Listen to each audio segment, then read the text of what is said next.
तो मौर्य काल के प्रश्न चलिए शुरू करते हैं। तो क्वेश्चन नंबर देखते हैं। क्वेश्चन नंबर पहला है, चाणक्य का अन्य नाम क्या था? ठीक है, तो यह था विष्णुगुप्त, चाणक्य का अन्य नाम।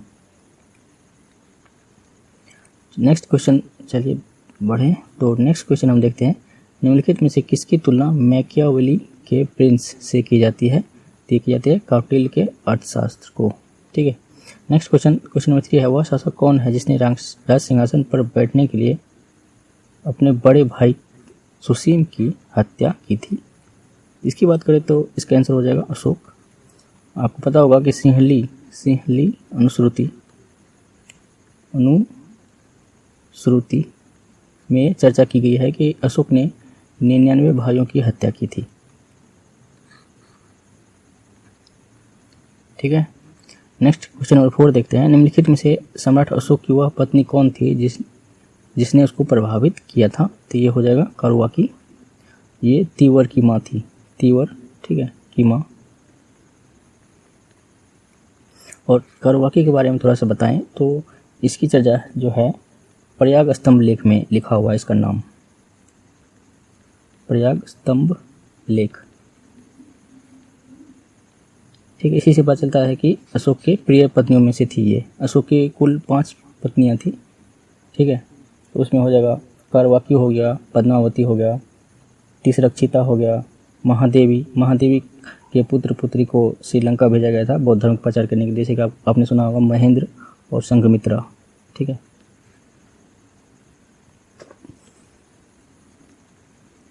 चलिए नेक्स्ट बढ़ते हैं। क्वेश्चन नंबर 5 है, अशोक ने अपने सभी अभिलेख में एकरूपता किस प्राकृत का प्रयोग किया है? तो ये किया है अर्धमगधी। क्वेश्चन नंबर 6 है, बिंदुसार ने विद्रोहियों को कुचलने के लिए अशोक को कहाँ भेजा था? तो ये तक्षशिला में भेजा गया था अशोक को। चलिए नेक्स्ट बढ़े अब। तो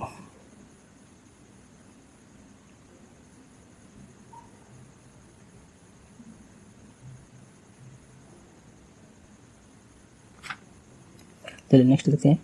नेक्स्ट 7 नंबर है, निम्नलिखित में से वह कौन सा व्यक्ति कौन है जिसका नाम देवनाम प्रियदर्शी भी था? तो ये था अशोक। और देवनाम प्रियदर्शी की अगर बात किया जाए तो ये बहुत बार पूछा जा चुका है, किस अभिलेख में ये देवनाम प्रियदर्शी की चर्चा है? ठीक है। तो ये है आपको भब्रू अभिलेख। ठीक है। ये याद रखिएगा किसी भी तरह कि भब्रू अभिलेख में अशोक का नाम देवनाम प्रियदर्शी मिलता है। ठीक है। तो नेक्स्ट बढ़ते हैं।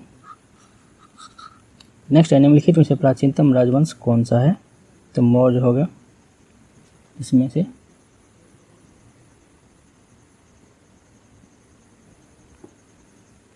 क्वेश्चन नंबर 9 देखें तो कौटिल्य चाणक्य किसका प्रधानमंत्री था? तो ये था चंद्रगुप्त मौर्य। चाणक्य के ही कूटनीति की वजह से चंद्रगुप्त मौर्य राजा बने थे। आपको पता होगा घनानंद ने कौटिल्य को अपने साम्राज्य से बाहर निकाल दिया था, तो इसने बदला लिया था इसका।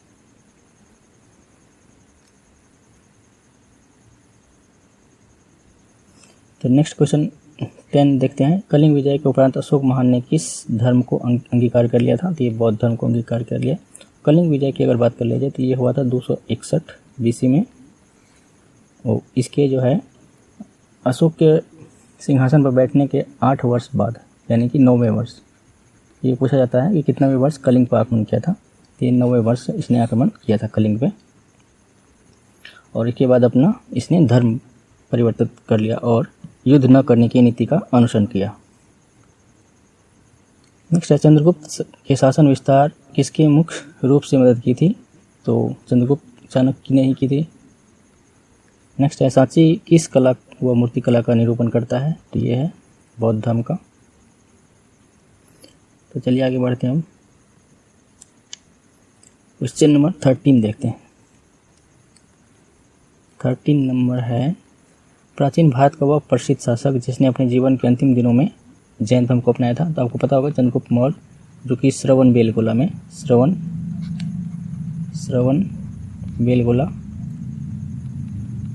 कर्नाटक में अंतिम दिनों में जब 12 वर्ष का जब अकाल पड़ गया था, तो उसके बाद श्रवण बेगलवा में ये जाके संलेखना विधि द्वारा अपने प्राण त्याग दिए थे, जो कि जैन धर्म का पार्ट है। 14 है, मौर्य साम्राज्य की स्थापना किसने की थी? चंद्रगुप्त मौर्य ने की थी। मौर्य साम्राज्य में प्रचलित मुद्रा का नाम क्या था? तो ये पर्ण था, पर्ण। ठीक है। नेक्स्ट है, निम्नलिखित में से मौर्य वंश का शासक नहीं है, कौन सा नहीं है? तो ये अजातशत्रु नहीं है, ये अजातशत्रु, ये क्या नाम है उसका, कौन सा वंश का है? ये हर्यक वंश का है। ठीक है। नेक्स्ट है 17, निम्नलिखित में से अशोक का उत्तराधिकारी कौन था? ये था कुणाल, अशोक का बेटा था। ठीक है।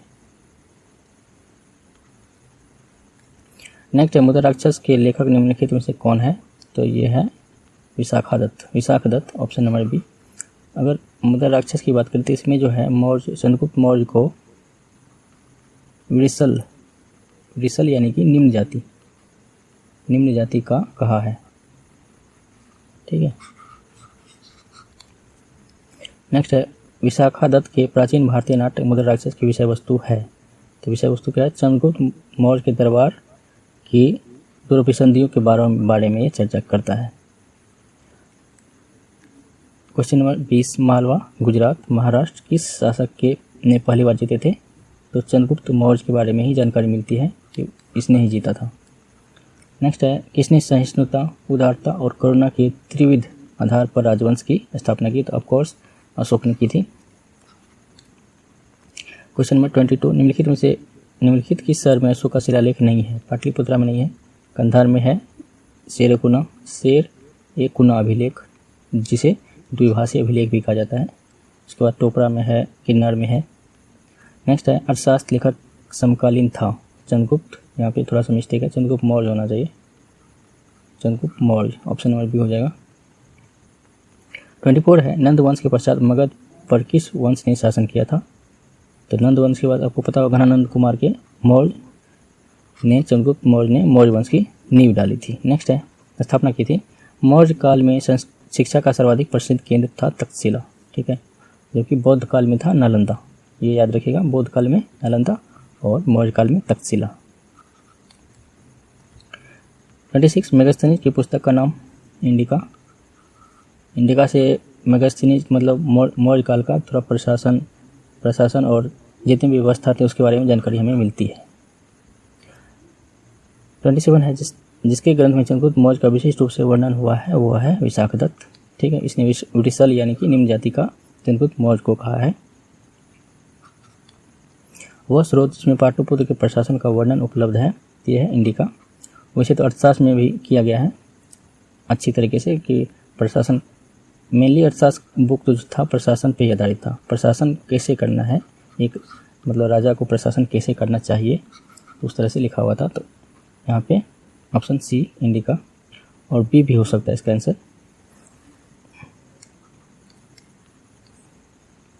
नेक्स्ट है, अंग्रेज के शैलोक में प्रयुक्त भाषा प्राकृत थी।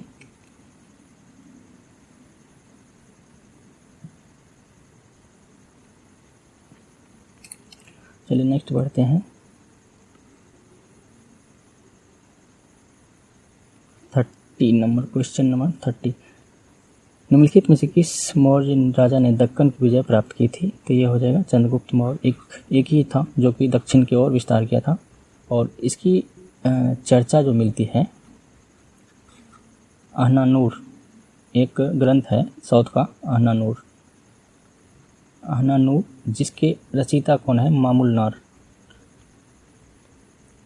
जो जब हम तमिल का संगम वंश पढ़ेंगे तो उसमें इसका चर्चा आने वाला है। तो आहनानूर ग्रंथ में लिखा गया है कि चंद्रगुप्त मौर्य ने साउथ का भी विजय किया था।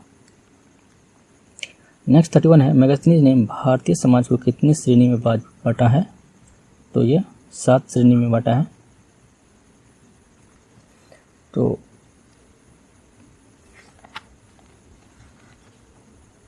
इसका नाम की अगर बात कर लिया जाए तो कौन कौन से थे इसमें? इसका शॉर्ट नाम है DASSKKN। ठीक है। दार्शनिक, अहीर, सैनिक, सभासद, किसान, कारीगर और एन से होता है आपको निरीक्षक। इतने सात श्रेणियों में भारतीय समाज को विभाजित किया था इसने। एक बार फिर से सुन लीजिए। दार्शनिक हो गया, अहीर हो गया, किसान हो गया, कारीगर हो गया, निरीक्षक हो गया, सभासद हो गया। टोटल थे 7। नेक्स्ट है कौटिल्य के अर्थशास्त्र में किस पहलू पर प्रकाश डाला गया है? तो ये हो जाएगा राजनीतिक, ठीक है, मुख्य रूप से। नेक्स्ट है निम्न में से कौन सा क्षेत्र अशोक के साम्राज्य में सम्मिलित नहीं था? तो ये श्रीलंका में सम्मिलित नहीं था।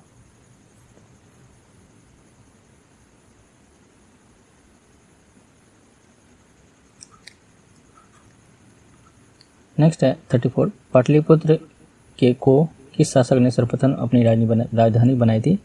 चंद्रगुप्त मौर्य। 35 है पाटलिपुत्र में स्थित चंद्रगुप्त का मुख्यतः महल जो मुख्यतः बना हुआ था तो लकड़ी का बना हुआ था। मेगास्थनीज इसकी विस्तृत चर्चा करता है। मेगास्थनीज अच्छे से चर्चा करता है कि ये कितने खंभे थे इसमें, इसे क्या पोलीब्रोथा भी कहा है। पोलीब्रोथा पाटलिपुत्रा को पोलीब्रोथा भी कहा है, इसी ने कहा है।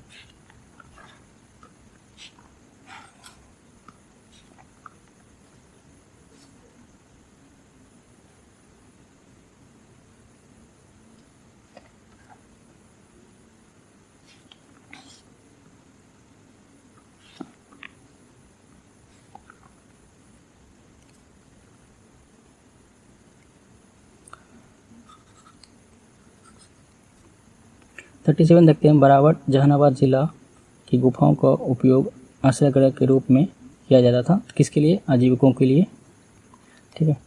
नेक्स्ट क्वेश्चन 37 देखते हैं। किस अभिलेख से यह साबित होता है कि चंद्रगुप्त का प्रभाव पश्चिम भारत तक फैला हुआ था? तो ये चलता है रुद्रादमन के जूनागढ़ अभिलेख से ये पता चलता है, क्योंकि वहाँ पे एक सुदर्शन झील बनवाया था चंद्रगुप्त मौर्य ने। सुदर्शन झील जिसका पुनरुद्धार किया था रुद्रादमन के द्वारा।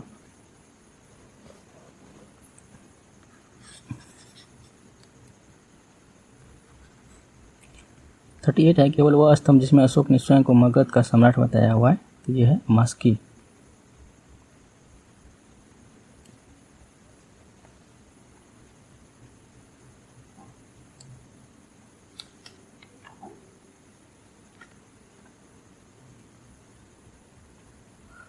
सॉरी यहाँ मास्की नहीं होगा, भाब्रू अभिलेख, अभी जस्ट हमने बताया हुआ था, भाब्रू अभिलेख हो जाएगा इसका answer, option number D. Next है सुमेध करना है सूची दिए गए कोट से, तो सही उत्तर का चयन यहाँ पे करना है। चंद्रगुप्त को सेंट्रो कोट्स, ठीक है, बिंदुसार को मित्रघात कहा गया है, अशोक को देवनाम पेदसी और चाणक्य को विष्णुगुप्त कहा गया है। नेक्स्ट है प्रथम भारतीय साम्राज्य स्थापित किया गया था चंद्रगुप्त मौर्य के द्वारा। 41 है उत्तरांचल में अशोक का एक शिलालेख स्थित है कालसी में, जो कि उत्तराखंड में है अवस्थित। ये बृहद शिलालेख है, बृहद 7 शिलालेखों में से एक है।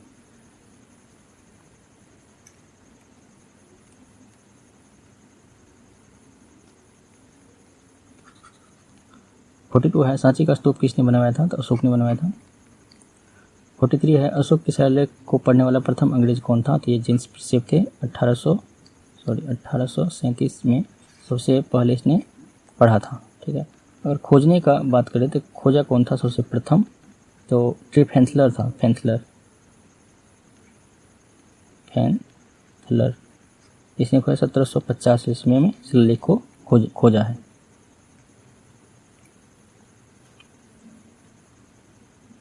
नेक्स्ट बढ़ते हैं।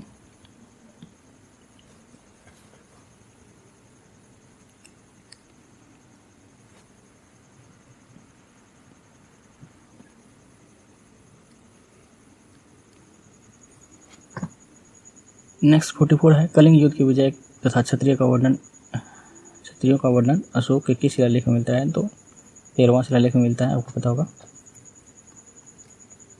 45 प्रसिद्ध यूनानी राजदूत मेगास्थनीज भारत के किसके दरबार में आए थे? तो आसान सा क्वेश्चन है, 46 है, चंद्रगुप्त मौर्य ने सेल्यूकस को कब पराजित किया गया था? ये 305 BC में पराजित किया था। और इसकी चर्चा है, एपियानस बुक है एक, एपियानस बुक जो यूनानी ग्रंथ है, यूनानी, तो इसमें चर्चा मिलता है कि सेल्यूकस निकेटर को इसने पराजित किया था। 47 निम्नलिखित में से कौन सा राजा प्रायः जनता से संपर्क में रहता था? अशोक। ठीक है, नेक्स्ट है, अशोक ने 261 ईस्वी पूर्व में कलिंग को जीतने के बाद क्या किया था? तो भारी रक्तपात देकर युद्ध की नीति को सदा के लिए त्याग दिया था और बौद्ध धर्म अपना लिया था। 49 है, अशोक के अधिकांश अभिलेख किस भाषा व लिपि में है? तो प्राकृत भाषा और ब्राह्मी लिपि में है। नेक्स्ट, किस ग्रंथ में चंद्रगुप्त मौर्य के लिए वृषल यानी कि निम्न कूल शब्द का प्रयोग हुआ है? हमने पहले ही बताया था, मुद्रा राक्षस। 51 है, मौर्य नरेश के बारे में निम्नलिखित से कौन सा कथन सही है? तो उसने कौन सा कथन सही है? उन्होंने विकास किया था। ठीक है, मौर्य नरेश के बारे में कला संस्कृति का सही है, उसके बाद प्रांतीय विभाजन का, उसके बाद हिंदू कुश तक साम्राज्य का। तो 1, 3 और 4 इसका आंसर हो जाएगा। 52 है, अशोक ने कलिंग को मौर्य साम्राज्य में जोड़ दिया था। क्यों जोड़ा था? इसका आप कारण देखते हैं। कलिंग दक्षिण भारत से आने वाले स्थलीय एवं समुद्री मार्गों को नियंत्रित करता था। सही है, कारण भी सही है। इसके अलावा हाथी के लिए भी इसने मुख्यतः आक्रमण किया था, क्योंकि कलिंग में हाथी ज़्यादा मिलते थे। 53, अशोक के जो शिलालेख संगम राज्य के बारे में बताते हैं, तो शिलालेख है दूसरा और 13। 54 है, अशोक के राजोद्देश्य के अनुसार धार्मिक निष्ठा की अपेक्षा जनता के मध्य सामाजिक समरसता अधिक महत्वपूर्ण थी। उसने धर्म संवर्धन के स्थान पर समता के विचारों का प्रसार किया है। ठीक है, यहाँ पे समता के विचार सही है, सही व्याख्या कर रहा है इसका। 55 है, निम्नलिखित किस राजादेश में अशोक ने व्यक्तिगत नाम अशोक का उल्लेख मिलता है? कि ये मॉस्की कितना बार आ चुका है? मॉस्की के बारे में अगर बात करें तो इसमें व्यक्तिगत नाम अशोक मिलता है।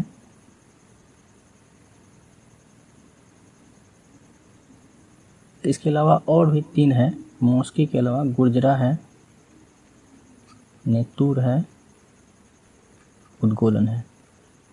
उद्गोलन, इस चारों अभिलेख में अशोक नाम मिलता है, अशोक।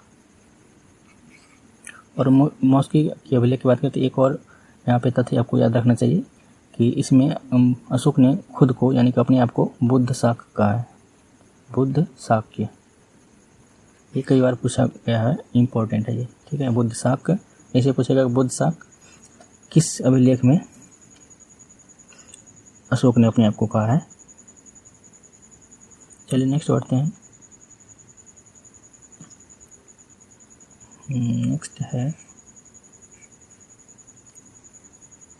नेक्स्ट है निम्नलिखित वक्तव्यों में से कौन सा वक्तव्य अशोक के प्रस्तर स्तंभ के बारे में गलत है? यहाँ पे गलत देखिएगा, ये गलत खोजना है। तो इनमें बढ़िया पॉलिश है। ठीक है, ये तो सही है क्योंकि अभी भी इसका चमक बरकरार है।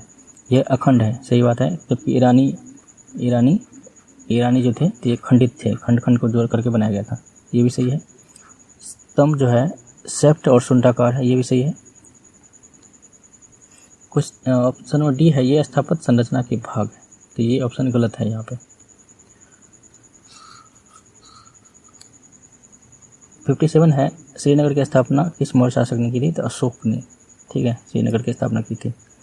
ठीक है, अशोक के समय जो राज्य प्रांत थे, 5 प्रांत की राजधानी के बारे में यहाँ पे मिलान करना है।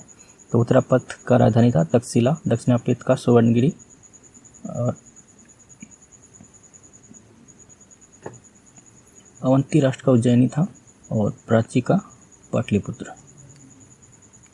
ठीक है, 59 है, किस ग्रंथ में शूद्र के लिए आर्य शब्द का प्रयोग हुआ? ये मोस्ट इंपॉर्टेंट क्वेश्चन है, ध्यान रखिएगा इसे। तो अर्थशास्त्र में शूद्रों के लिए आर्य शब्द का उल्लेख मिला हुआ है। बृहद कथा मंजरी यह एक जैन ग्रंथ है जिसको लिखा है क्षेमेंद्र ने।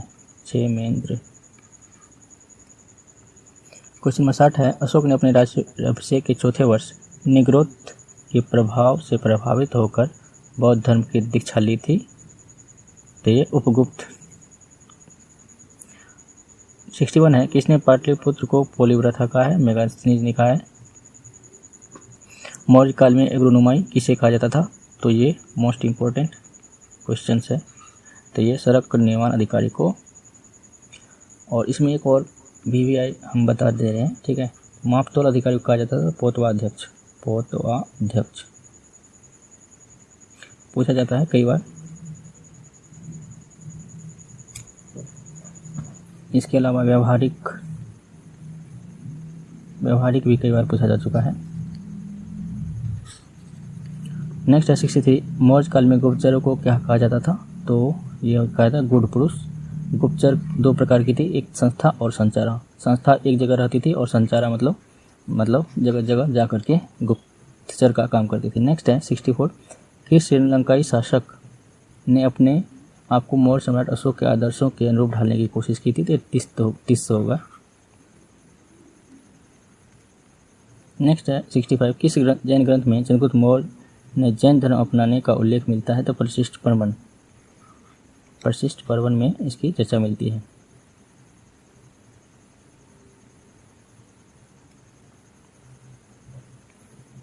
सिक्सटी 66 है, किस महीने से मौर्य का राजकोषीय वर्ष आरंभ होता है? तो VVI क्वेश्चन है यहाँ पे, तो आषाढ़ से। 67 है, निम्नलिखित में से किन दक्षिण भारतीय जातियों का उल्लेख अशोक के शिलालेख में किया गया है? तो ये किया गया है चोलका, सतीयुत्र, केरलपुत्र और विष्णुकुंड के बारे में, और इसका भी चर्चा है। तो 1 3 4 5, 1 3 4 5, इसका चर्चा नहीं है, विष्णुकुंड का नहीं है। ऑप्शन नंबर ए हो जाएगा इसका। 68 है, अशोक के बारे में जानने के लिए सबसे महत्वपूर्ण स्रोत क्या है? तो शिलालेख। 69 है, अशोक के काल में कौन सी लिपि दक्षिण भारत में परिवर्तित हुई थी? ये खरोष्ठी हो जाएगा।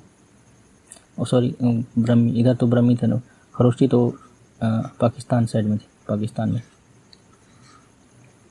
17 अशोक का अभिलेख भारतीय उपमहाद्वीप के बाहर भी पाया गया है। ये अफगानिस्तान में, एक है लमघान और दूसरा आपको है शेर-ए-कुना, जिसे द्विभाषी अभिलेख भी कहा जाता है, द्विभाषी अभिलेख। चलिए नेक्स्ट बढ़ते हैं।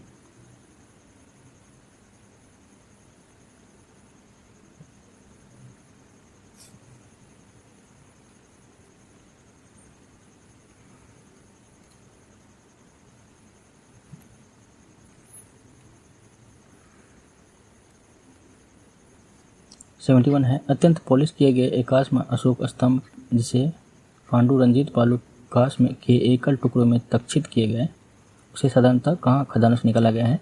ये मिर्जापुर के समीप चुनार के खदानों से निकाला गया था ये।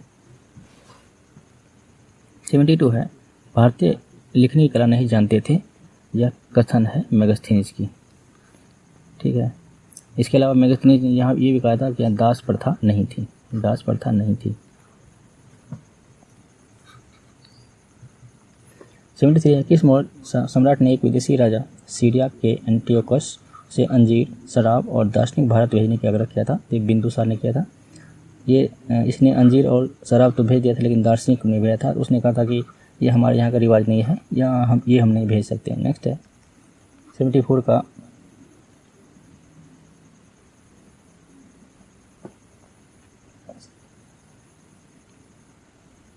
है, अशोक द्वारा कलिंग पर चढ़ाई की जानकारी सबसे महत्वपूर्ण स्रोत है, 13वां शिलालेख। 75 है, बिंदुसार की मृत्यु के समय अशोक किस प्रांत का गवर्नर था? तो उज्जैनी का था। 76 है, किस शिलालेख में अशोक ने घोषणा की है कि सारी प्रजा मेरी संतान है? तो ये पृथक शिलालेख था, ठीक है, कलिंग युद्ध के बाद इसकी, ठीक है, प्रथम कलिंग शिलालेख है इसका नाम। 77 है, कौन सी घोषणा युद्ध और हिंसा के प्रति अशोक ने आंतरिक दुख को स्पष्ट करता है? तो यह है कलिंग का प्रथम शिलालेख। 78 किस शिलालेख में अशोक ने घोषणा की कि किसी समय जब भी चाहे मैं खेत में रहूं, रानी के साथ विश्राम करता रहूं, या मैं अपनी अंतशाला में रहूं, जहां भी रहूं, मेरे महात्मा मुझे सार्वजनिक कार्य के लिए संपर्क कर सकते हैं? यह 6th शिलालेख में लिखा हुआ है। इससे पता चलता है कि यहाँ की गुप्तचर प्रणाली काफ़ी व्यवस्थित या अच्छे तरीके की थी। 79 है, निम्नलिखित में से आरोही क्रम में मौर्य प्रशासन के अधिकारी का नाम बताना है। तो ये प्रादेशिक, राजुक और युक्तक। 80 है विष्टिक अर्थ है बेगाड़ी, कई बार पूछा जा चुका है ये। 81 है मौर्य काल में सीता का तात्पर्य है यह एक राजकीय भूमि से प्राप्त आया था। 82 है निम्नलिखित से मौर्य काल का सबसे अच्छा नमूना क्या है? तो स्तंभ लेख।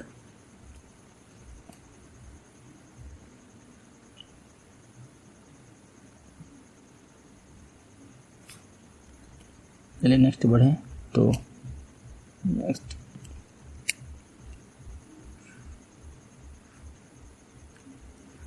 83 है कहाँ से प्राप्त अभिलेख से मौर्य में अकाल सूखा जैसे देवी प्रकोप के समय राज द्वारा राहत कार्य किए जाने का विवरण मिलता है?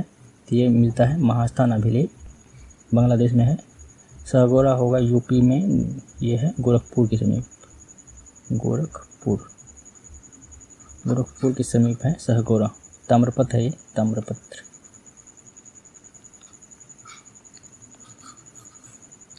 नेक्स्ट है 84 अशोक ने श्रीलंका में बौद्ध धर्म का प्रचार हेतु किसने भेजा था? तो आपको बताया था हमने महेंद्र और संघमित्रा को भेजा था, जो कि अशोक की इसकी माँ का नाम अगर बात करें तो महेंद्र और संघमित्रा की माँ का नाम तो महादेवी था, महादेवी।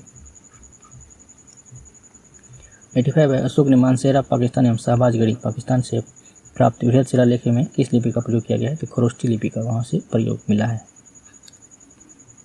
86 कहाँ से अशोक के द्विभाषीय अभिलेख प्राप्त हुए हैं? तो हमने कई बार बता दिया है, शेरपुना।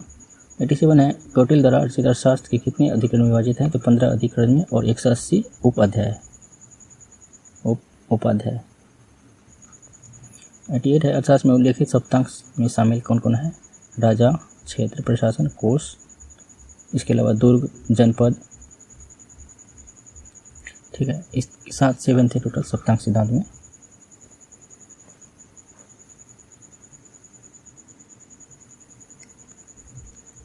एटी9 है अशोक के समकालीन तुरमय कहाँ का राजा था? तो ये था मिस्र का, जिसे टॉलमी कहा जाता है, टॉलमी। ठीक है, टॉलमी द्वितीय ऐसे इसी का नाम था, तुरमय। 90 है किसके शासनकाल में डायमेकस भारत आया था? तो ये बिंदुसार के काल में।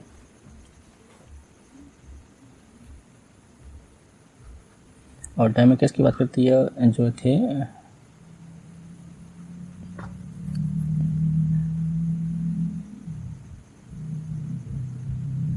सेल्यूकस के उत्तराधिकारी थे, सेल्यूकस के उत्तराधिकारी।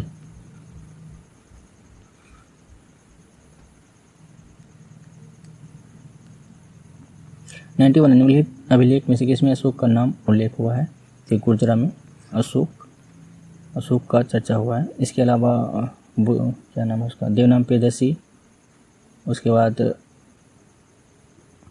मगध का राजा यानी मगधधीराज, इसी में चर्चा है।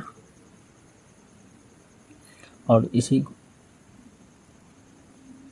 सॉरी यहाँ पे गुर्जरा अभिलेख सॉरी ये जो था ये था आपको भाब्रू अभिलेख में मगधधीराज, प्रियदर्शी, इस तरह के चर्चा हुआ है। इसके अलावा बुद्ध बुद्ध के त्रिरत्न जो है होते हैं, बुद्ध, धम्म और संघ, तो ये सब भाब्रू अभिलेख में चर्चा है। जबकि अशोक का नाम मिला हुआ है गुर्जरा मॉस्की उद्गोलन, जैसे कि पीछे क्वेश्चन आया था, बताया था हमने। 92 है किस बौद्ध मूल ग्रंथ में अशोक सम्राट अशोक का विवरण मिलता है? विवरण शामिल है तो महावंश। 93 है निम्नलिखित से किस उभारदर मूर्तिशिल्प शिलालेख में अशोक के प्रस्तर रूप चित्र के साथ रान्यू अशोक, राजा अशोक उल्लेखित है? तो ये कंगनहल्ली अभिलेख में है।